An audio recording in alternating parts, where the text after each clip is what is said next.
Always do those last second checks, and I caught something tonight. All right. Recorders are up. This is Geek News Central. My name is Todd Cochran, coming to you as live as it can be from Honolulu, Hawaii, overlooking Greater Oahu. The lead stories are a story about Amazon's treatment of pregnant women in their distribution centers.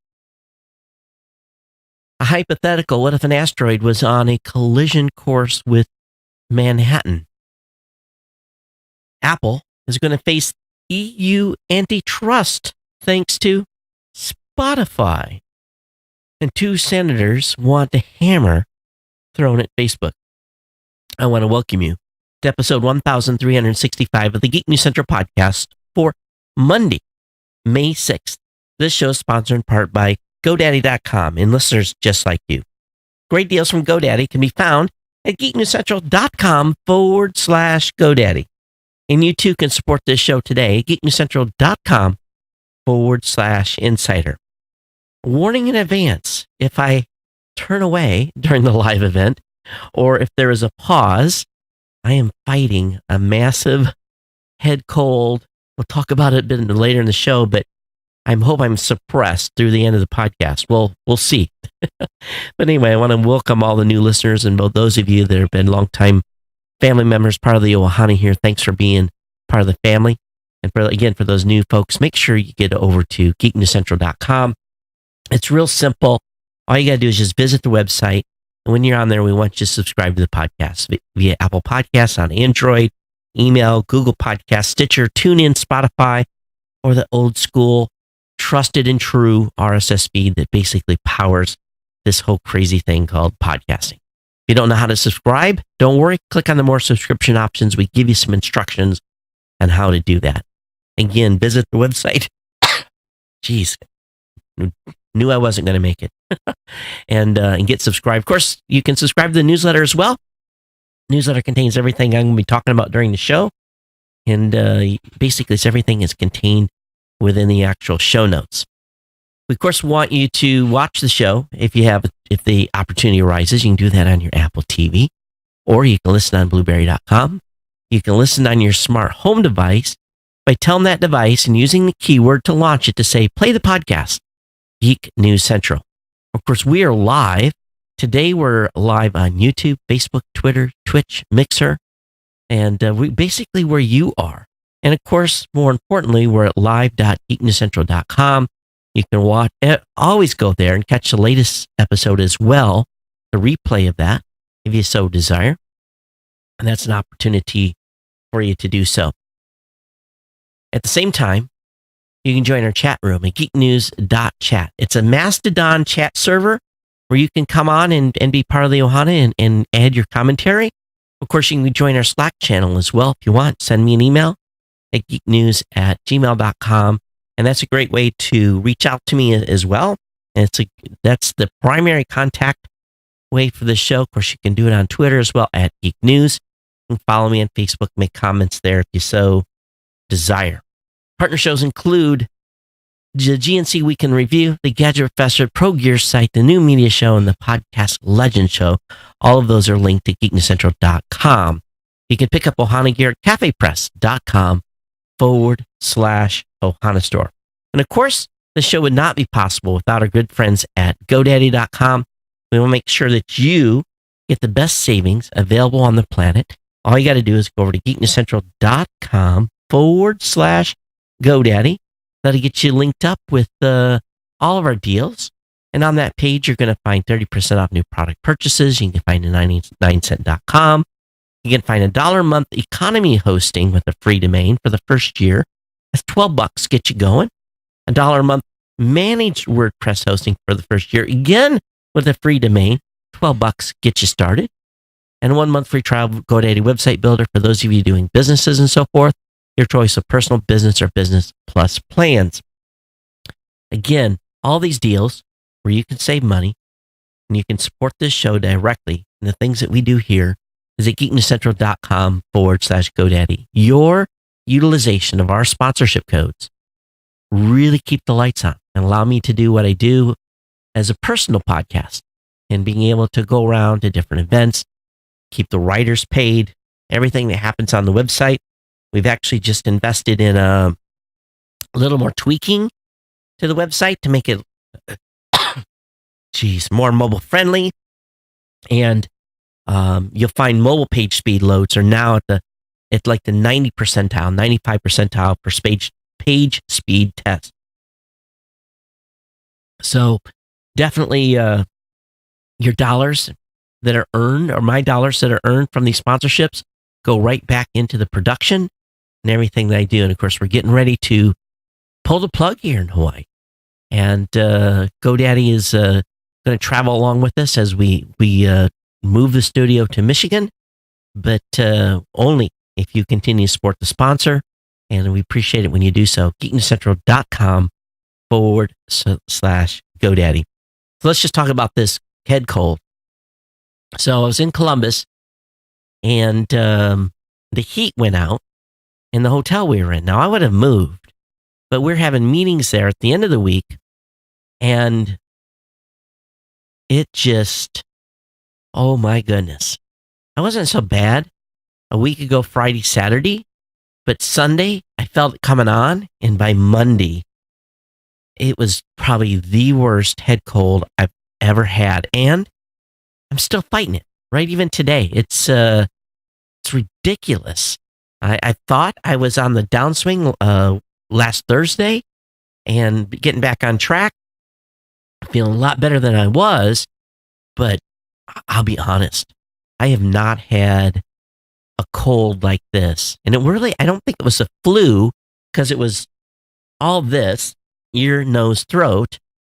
Oh, horrible, horrible, horrible, horrible. And every over-the-counter, and I may even still, I thought today was feeling a little better, thought maybe no sinus infection, but I'm not positive. I may end up being at the doc before it's over, but this is 8 days ongoing. So be honest with you, having gotten back yesterday, I felt like doggy doo-doo, and was just this afternoon was like, oh man, am I going to be able to do the show? But we've got 3 shows left. This show is one of 4 shows that we have left here in the studio in Hawaii, because in a week from Thursday will be the last Geek News Central episode here in Hawaii. Well, not in the live studio in Hawaii. I will continue to do shows audio only from Hawaii for until about the 30th, I think, and then I roll for Michigan. So that basically gives us just a little more time in the studio here before the teardown begins.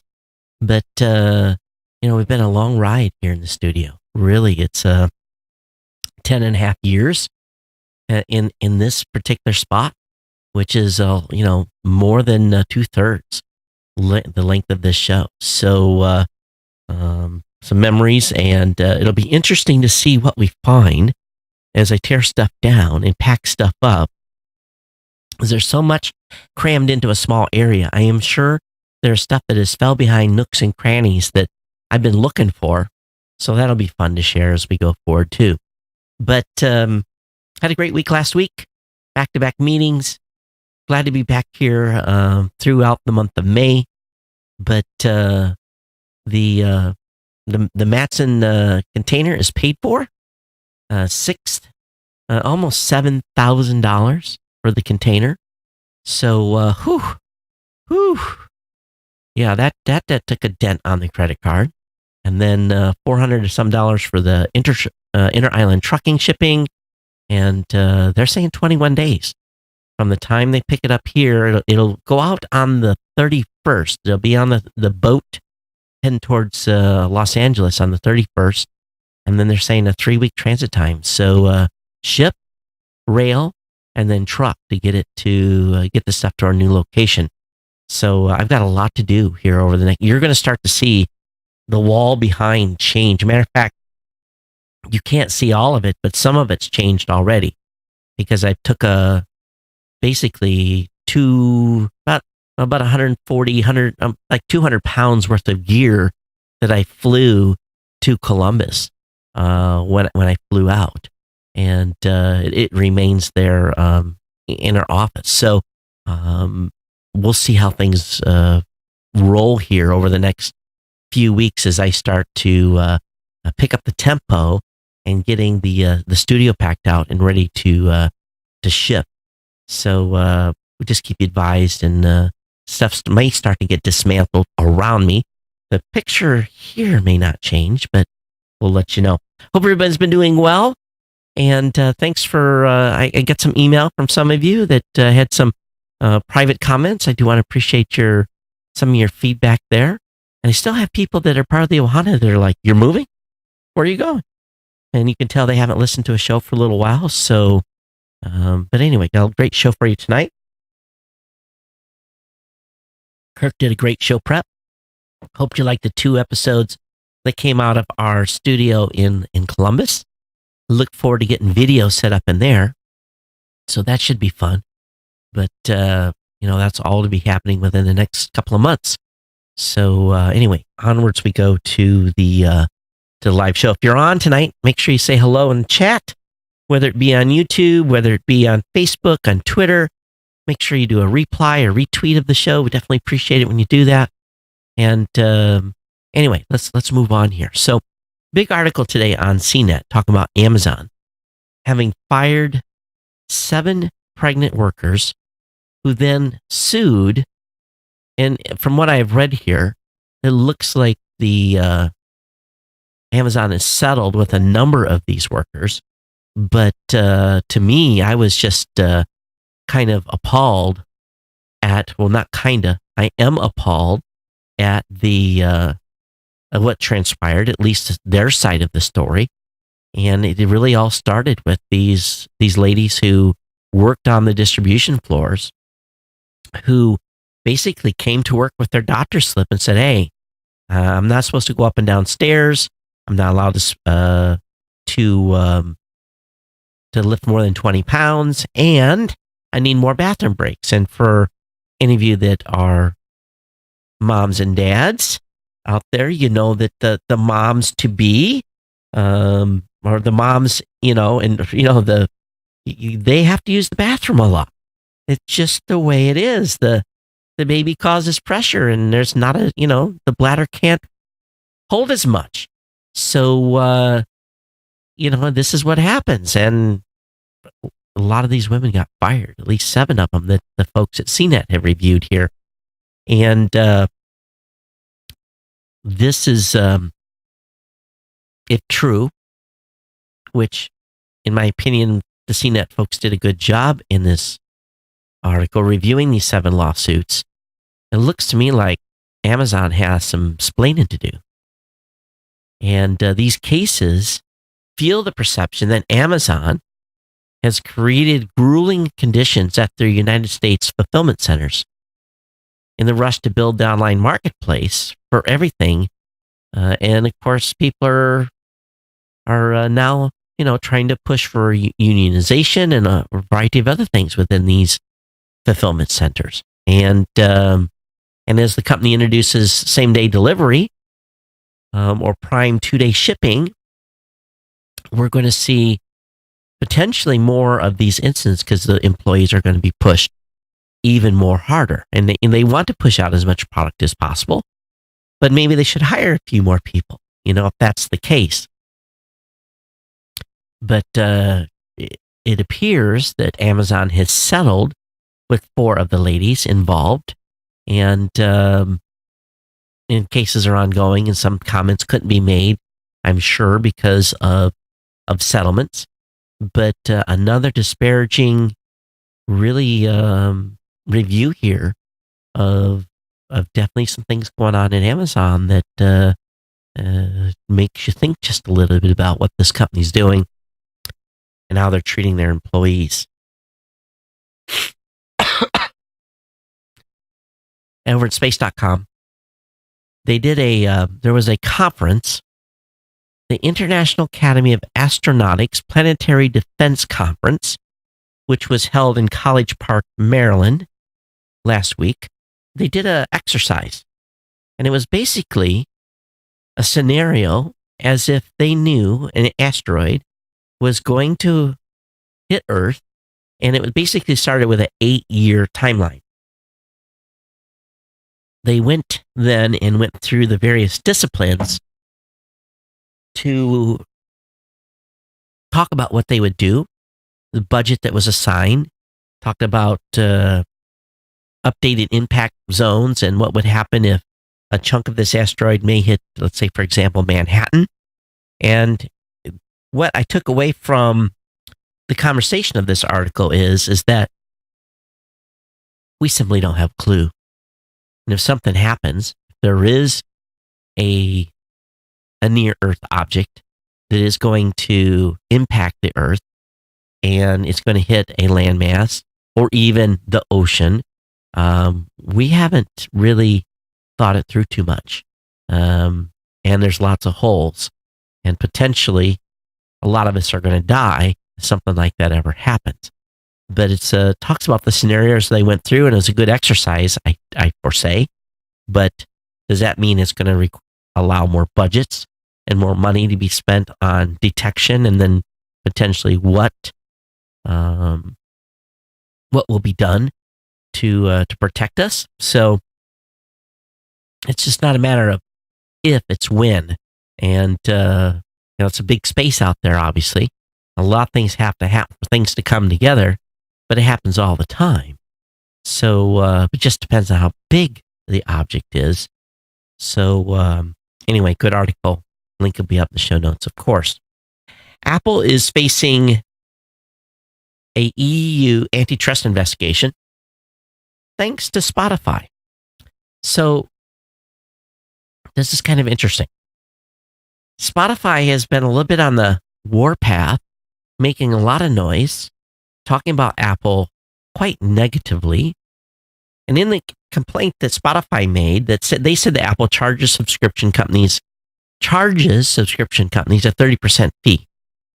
And while non-subscription apps don't have to pay any fee, Spotify stated in its complaint that Apple is attempting to stifle companies that compete with the Apple Music streaming service. Well, let's be frank. Let's look at it two different ways. Without Apple and the iPhone, Spotify wouldn't exist in its current form. It really wouldn't. Neither would podcasting in its current form. Neither would a whole huge bunch of other industry. You just think of the ecosystem that the iPhone has created. They got it right first. The App Store, apps, all kinds of add-ons, subscriptions, pay for apps, pay for extras. They got it right first. So Apple's allowed, because it's their platform, to basically have the fee that they set as their commission to be on the platform. Spotify can go and build their own platform. Spotify can go and just be on Android. Spotify does not have to play on the iPhone. So I agree in part that Spotify wouldn't be the business they are today without the App Store. And of course, Apple said that the 30% fee drops to 15% after the first year and continues to drop the following years. And Apple accused Spotify of wanting a free ride. So the EU, being what the EU is right now, appears that they want to probe Apple and look into this and the practices with the music subscription service. So here we go. And I kind of agree to a certain extent with Apple on this one. Hey, it's our platform. You don't want to play. You go find another platform to play on. So we'll see how this turns out. What are your thoughts? Love to hear what you think. geeknews@gmail.com is the place to send your comments. Definitely appreciate it when you do. I'm trying to stay ahead of this cough with a little water. I did a saline rinse tonight, and it probably was a mistake prior to the show, but I did. You're doing that saline rinse, you want to do it in the shower. You don't want to necessarily do it over the sink. So some of that saline solution is working its way down as I'm doing the show tonight. So I know TMI, too much information, but you're all part of the family here. So you get to suffer with me a little bit. 2 senators call on the FTC to hit Facebook with more than a big fine. So on Monday, 2 senators called on the FTC to really throw the gauntlet at them. It appears the FTC and Facebook are negotiating a fine as much as $5 billion. But in a letter, Senator Richard Blumenthal, a Democrat from Connecticut, and Josh Haley, a Republican from Missouri, wants something more. They want more blood. They say even a fine, and this is about the privacy issues that Facebook has had. He says even a fine in the billions is simply a write-down for the company, and large penalties have done little to deter large tech firms, the senators wrote.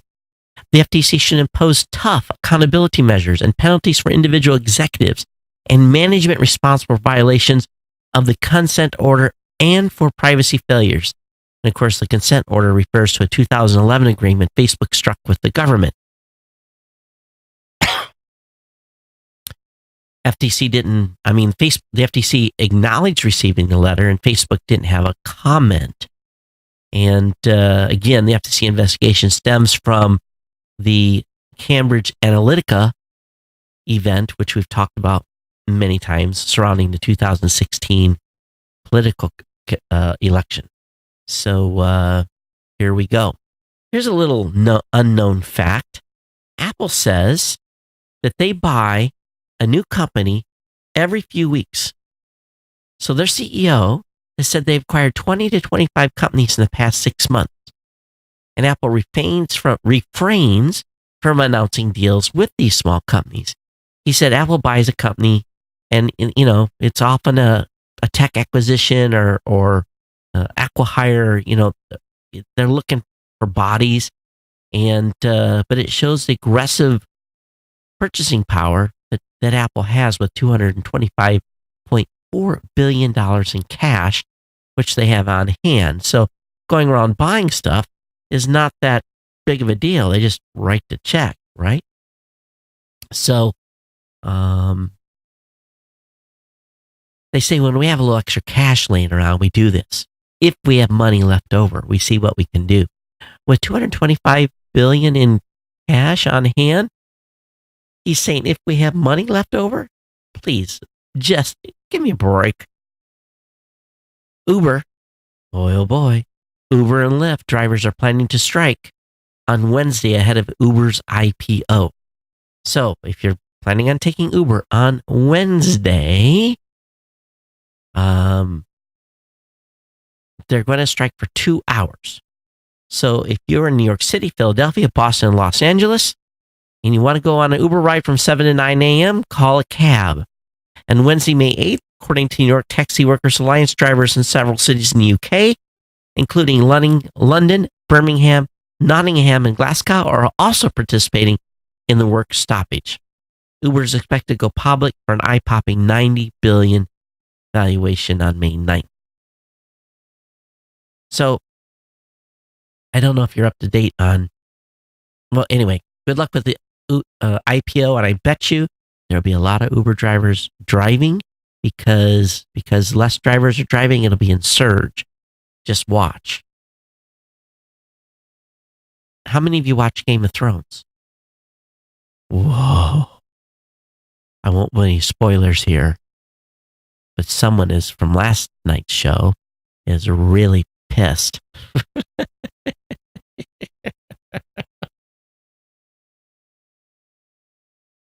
And the storyline is starting to have some possible outcomes. You can see possible endings to the story. You can see possible additional people getting killed. You can kind of feel where this thing may or may not be heading. This show's full of so many twists, you just don't know. But did you see the movie Mistake? Did you guys see the Starbucks cup on the set? Yeah. They missed it. But eagle eye movie viewers, eagle eye folks caught the Starbucks on a certain table. And if you haven't watched the latest episode, keep your eyes peeled. Okay, keep your eyes peeled before the Starbucks cup. I'm trying not to do any spoilers here, but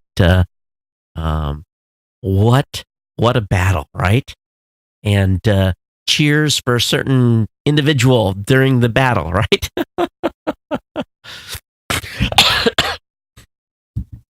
Dying here.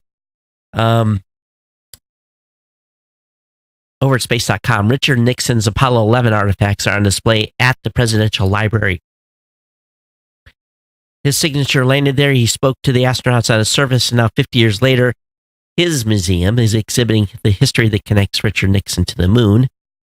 And the Richard Nixon Presidential Library and Museum in Yorba Linda, California, uses artifacts and imagery from the National Archive and Smithsonian to guide visitors through the rise of the 1960 space race that led to the first humans walking on the moon. And of course, the resigned, disgraced President Richard Nixon remains the only president with his name on a plaque on the lunar surface. So they got a pretty nice display here. So I'll have a link up in the show notes for you to check that out. At the same time, Hubble is being used to try to demystify black holes. I'm sorry, I really am. Need a cough switch. I so rarely get sick, but can't talk this long straight without coughing on you. It's horrible. So basically, Hubble's still out there just doing great science. It's amazing. And there's a new picture out that shows a dusty orange-red environment studded with purple stars showing amid dust trails in black. And this spiral galaxy is called NGC 2903. And of course is located 30 million light years from Earth in the constellation of Leo. And but anyway, talks about stuff that Hubble is doing with looking at black holes as well. So article will be up in the show notes for you to review. Microsoft wants to secure elections and political campaigns with something called Election Guard. And, we've all seen the voting booths with blue screens of death, right? But Microsoft has announced today is taking a few steps toward election security.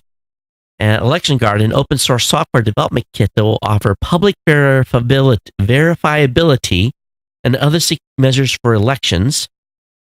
Since it's open, Microsoft is hoping developers will integrate it into existing voting system. It's not trying to replace things that already work. Microsoft says it'll offer guidance and tools to build more accessible voting systems, though it didn't elaborate on specifics. Developers will be able to get their hands on Election Guard SDK when it hits GitHub in the summer. Additionally, the company is launching Microsoft 365 for campaigns, aiming to do for political operations what it's already been doing for business by bundling Windows Office 365 and security offerings. And that'll launch in June as well. So anyway, we'll see what develops there. It's a good article on, what happened to this article? Article on dumblittleman.com. Talks about 13 security tips for your Android phone. So it goes through and gives you some tips, things to do to protect your phone. I'll have that link up in the show notes for you as well. And of course, nothing better than public transit tracker apps. I really do love these apps, especially when I'm in different cities. And I even got turned on here because of this article to a couple of them. One is called City Mapper. It's pretty slick. And you can count on City Mapper to provide with real-time data for all public transit options in your area. And then there's one called Transit. I already knew about this one. Move It was another one I really didn't know about, but a very wide variety of different transit apps that are available to help make your public transportation time more enjoyable, and you know when the bus is going to arrive or when the train or the trolley or whatever it may be. Now, I go out for 2 weeks and I miss all hell breaking loose over at SpaceX. So SpaceX had a launch on Saturday that was successful, taking 5,500 pounds of food and science and whatever else they deliver to the International Space Station, and it docked and it was a success. But apparently, while I was doing podcasting business, they blew up one of their capsules in a ground test. Something happened, and I guess there was some video that was actually caught of it happening, and no one's verified it, but NASA made a post that employees of the NASA can get fired for releasing videos like that. But anyway, so one of their Dragon capsules got destroyed. So something went sideways. One of the rockets or something. So SpaceX talked a little bit about it, but they're still being pretty mum's the word. At a briefing about Friday's planned Falcon 9 launch to send cargo to the ISS, the company's vice president of mission assurance declined to comment on the video that wasn't produced by SpaceX.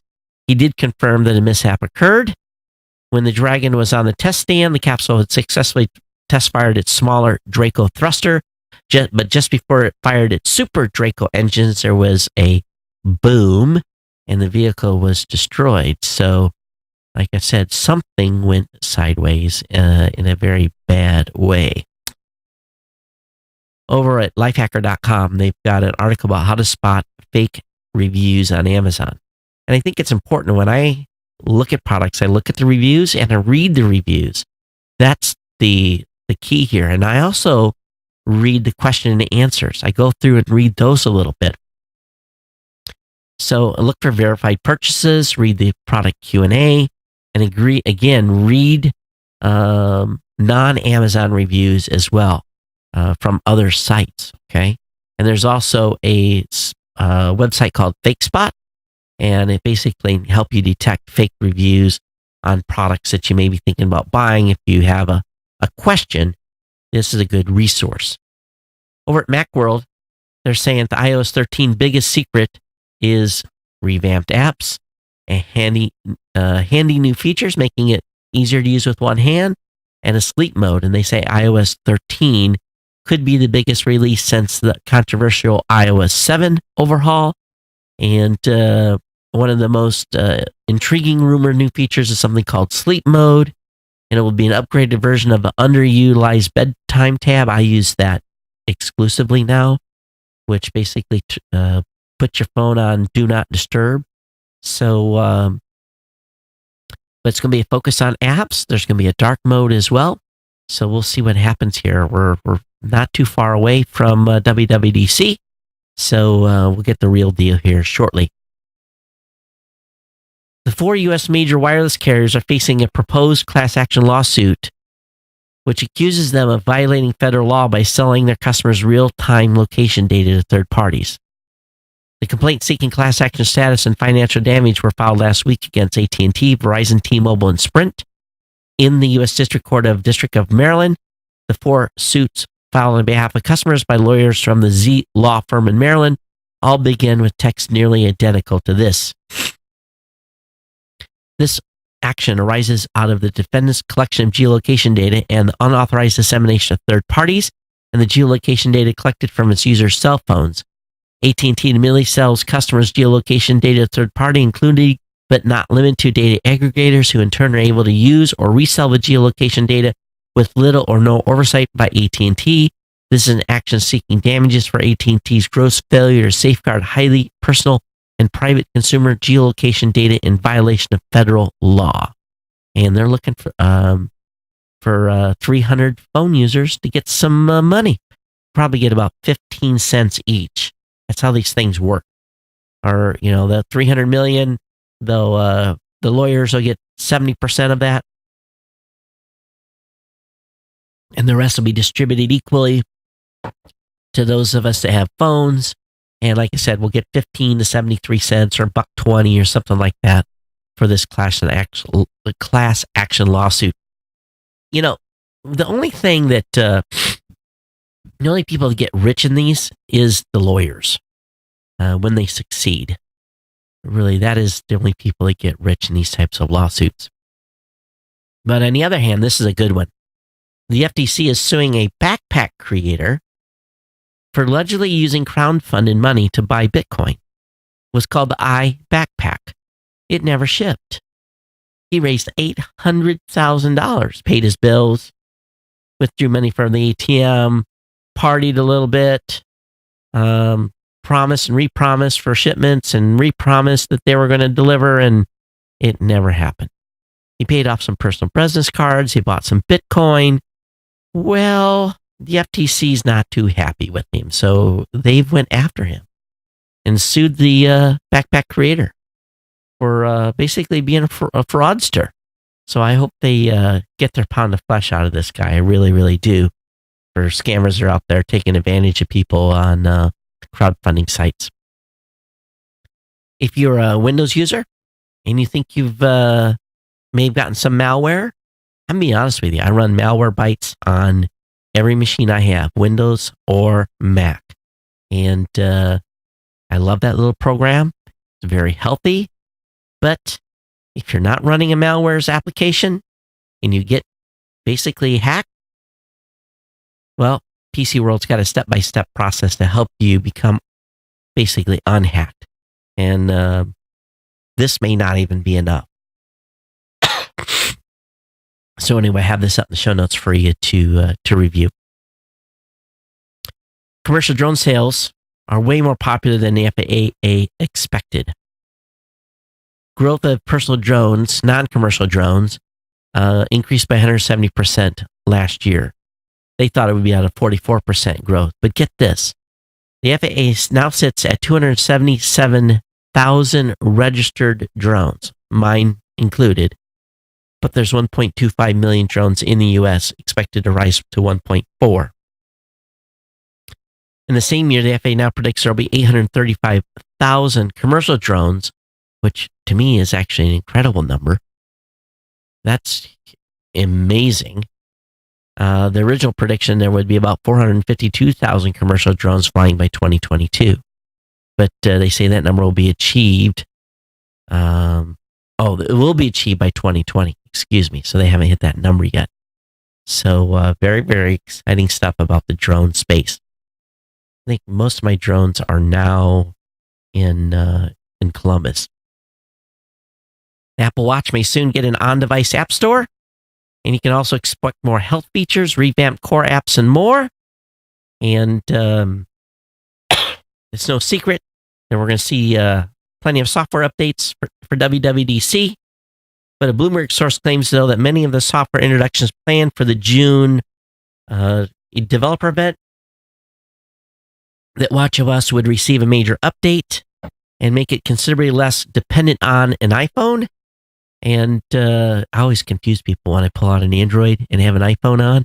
I always get iWatch, I always get a weird look. But they're going to improve the health system completely. It's going to help the ladies with their body cycles. And it's going to help also for those of you that are the ladies that might be on the pill, helping them with some reminders there as well. So lots of improvements coming to Watch OS. Google is considering letting users limit tracking in Chrome. And Wall Street Journal says that the search firm is poised to launch a dashboard-like element in Chrome that would not only show more detail about tracking cookies, but giving you options to limit them. While the concept isn't novel, it would be a significant break for a company whose very business revolves around advertising and user data. Now, here's what happens. I've been, affected by GDPR stuff and be able to track stuff and figure out what works and what doesn't. Them trying to basically allow people to limit what data the cookies see would be even worse. It would impact me for sure. And some of the things I do here at Geek News Central from a monetization standpoint. And so anyway, we'll see. We'll see where this goes. Definitely going to hurt online businesses, but there's always two sides to the story. Where do we want to be in privacy, right? Google aims for greater transparency on how it ranks the news. I don't know. I'm having a hard time trusting any news these days. But it opened a website to detail its objectives and principles and approaches to managing news across its various platforms. The website is a subsection of the Google News Initiative. The company program for supporting journalists. It offers details on some aspects of how Google handles news, including some of the hundreds of signals its ranking algorithms take into account to identify and organize stories in a way that elevates diverse, trustworthy information. So what do you guys think about Google News? Do you have a takeaway from that? Are you happy with it? Do you trust it? I don't know. It's hard. It really, really is hard today on a lot of this new stuff. It's so biased. Google updates Android Auto design with a new default dark mode. And there's been a bunch of little changes that should make Android Auto easier as well. And but one of the design refreshes includes a dynamic persistent navigation bar at the bottom of the user interface.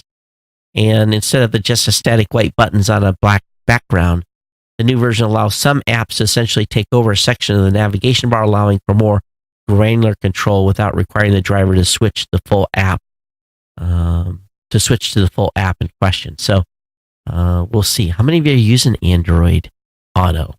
I don't think I have to this point. Facebook has updated its video guidelines to promote original content, loyal and engaged viewership, which should help this show.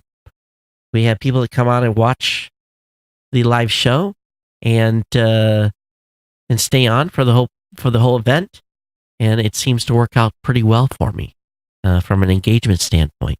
But anyway, that is a new feature that is or a new ranking algorithm that's coming to Facebook. This is the national teacher of the 2000. This is the wait a minute. Rodney Robinson is the 2019 National Teacher of the Year, and this is Happy Teacher Appreciation Week. So if you have a teacher that you remember that you appreciate and made an impact on you, maybe it's time to go and say hi to that person and remind them that they were effective to developing and to shaping your life. And if your kids have a teacher that's been effective, this might be a great week to have them tell their teachers thanks as well. There's a card skimming hack that's targeting 201 campus stores in North America. And the infamous Mage card skimming hack has been used to make life miserable for college students. Trend Micro's discovered that a hacking group currently nicknamed Mirror Thief relied on the scripting technique to steal data from 201 online campus stores across US and Canada on April 14th. So they slipped these scripts into the checkout pages of the sites, and they harvest full card details, names, addresses, phone numbers. The number of people affected is not yet clear. And so anyway, I guess a one day hack there. If you're still a Firefox user, Firefox is pushing another update to fix its broken add-ons. Apparently, they busted it pretty bad in version 66, and people are not happy. Matter of fact, it was all about security certificates, and people that haven't upgraded 66, that are on version 54, have not seen any relief yet. They don't want to upgrade because it sometimes an add-on breaks when the browser gets updated. So those users have basically been letting Mozilla a very strong message on social media. So if you're a Firefox user, have you been affected by this latest event that's been going on with this browser? I don't use Firefox enough to notice these types of things, but wow, not good. According to The Verge, Facebook contract workers are looking at your private post to train artificial intelligence. So this report from Reuters basically saying that Facebook has got an Indian outsourcing firm called Wipro, which has up to 260 workers who annotate posts according to 5 categories. These include the content of the post, if it's a selfie or a picture of food, the occasion, and the author's intent. Are they making a joke, trying to inspire others, or organizing a party? And again, these are private posts.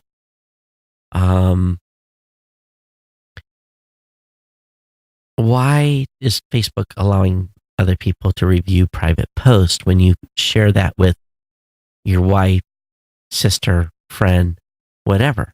You know, when you do a post, it can go to an individual, right?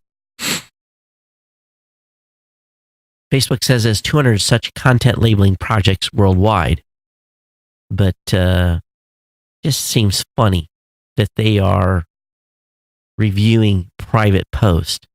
And this could be infringing on European Union's GDPR regulations, which set strict limits on how companies can collect and use personal data. All right, Mother's Day is coming, right?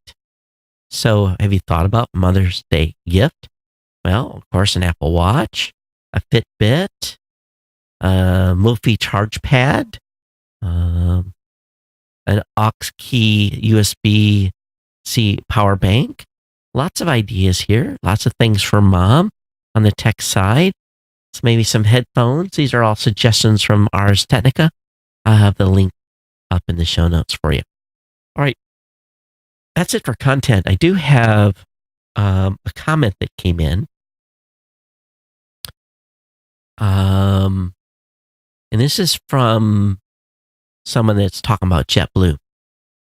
Todd, JetBlue just instituted a biometric boarding program that scans passengers' faces before letting them on international flights. Backlash started after one passenger posted their story on Twitter. JetBlue responded to the passenger with vague answers and pressed talking points that did not address how or why this program is running. So today, please plant a flag to push back on JetBack's creepy facial recognition program. JetBlue's biometric program is a surveillance nightmare. Just think, if we get used to getting our faces scanned to get on a plane, how long before we get our faces scanned to go to the doctor, buy groceries, or for kids to go to school? Well, we've been talking about this on this show. We knew this was coming. We know this is being deployed. I don't know if there's going to be anything we can do except express our displeasure. On the other hand, how many of you like this idea of biometric proving who the person is that's getting on the airplane with you? So I want to thank the Jelani for sending this to me. And but what do you guys think about this biometric collection at the airport? Do you like it? Do you think it's good? Do you hate it? Love to hear your thoughts. Okay, before I pass my head cold to you through the earbuds, which I don't think is possible here, through the screen, I'm going to get off in here. And my head feels right now like it's ready to explode. So I do want to appreciate each and every one of you that have been part of the family here. Thanks for bearing with me while I was off last week. And again, the show continues to roll on. 3 more live episodes here in Hawaii. Then we go audio only for probably about a month, maybe less. We'll see how fast I get things set up. There might be on the week of June 10th, maybe doing some live video, potentially one of the shows in Columbus. I doubt I'll be ready on the first show because I've just got to get everything set up, decide what I'm going to do camera-wise. But other than that, I want to thank you all for being here and being part of the Ohana. Don't forget about my sponsor, GoDaddy. Share that code with your friends, family members, people that you know. geeknewscentral.com/GoDaddy is the address. Email me here, geeknews@gmail.com, if you have any comments. And becoming an insider is incredibly important. And if you can support the show with a $2, $5, $10, $15, $20, or $25 a month donation, geeknewscentral.com/insider is the place to go. It's my pleasure to bring you the show. Thanks for Kirk for doing the show prep tonight. We'll see you on Thursday. Everyone take care. We'll see you next time. Aloha.